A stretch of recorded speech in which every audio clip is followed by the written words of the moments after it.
کارمند سابق دادگاه در ولایت سوغدی توجیکستان در نامه به پرزیدنت عملی رحمان نوشته است که به خاطر تن ندادن به سوء استفاده جنسی از سوی رئیس دادگاه شغل خود را از دست داده است. این زن 33 ساله که تا یک سال پیش کاتب سود در یکی از دادگاه‌های ولایت سوغد بود ادعا می‌کند که رئیس دادگاه از او مناسبت محرمانه کرده بود، ولی پس از شنویدن جواب رد او را از شغلش برکنار کرده است. همکارم عبدالله شورов به تحقیق این قضیه مشغول بود و همچنان سنجید که تا کجا چنین حادثه ها در تشکیلات و اداره های تاجیکستان رایج است. عبدالله سلام، معمولا رئیسان مرد در تاجیکستان با جنس مقابل مناسبت نرم دارند. چرا مناسبت این زن یک بار با رئیس بد شده است؟ سلام شهلا، این زن 33 ساله که اسمش را رادیو آزادی به دلیل های اخلاقی افشا نمی‌کند دعوا دارد که رئیس دادگاه در ولایت سوغد از او تقاضای همخوابگی کرده و پس از گرفتن جواب رد او را از وظیفه‌اش غیر قانونی برکنار کرده است. این کارمندی همکنون سابق دادگاه میگوید رئیس که در برآورده کردن خواست شهوانی خود ناکام شد با اتهام ساخته و غیر قانونی او را از کار راند.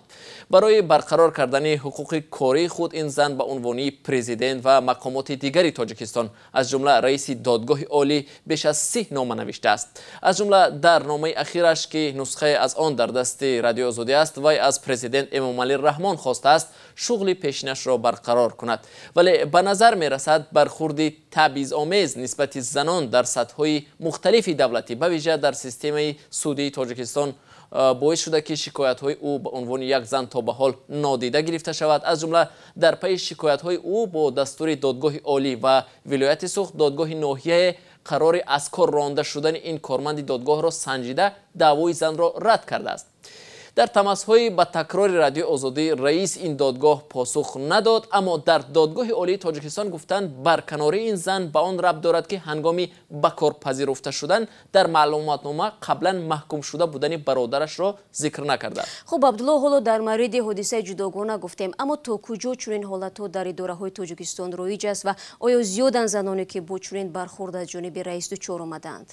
شهلا، فعالان حقوق زن میگویند برخورد تبعیض‌آمیز و حتی آزار و اذیت جنسی و روانی زنان در اداره‌های تاجیکستان کم نیستند، اما با گفته حامیان حقوق نسبت به شکایت زنانی که از آزار جنسی خود از طرف همکارانش و یا رهبرانشان در جای کار شکایت میکنند، در نهادهای دولتی و سودهای تاجیکستان در اکثر حالت نسبت این شکایت‌ها بی‌اعتنایی ظاهر می شود.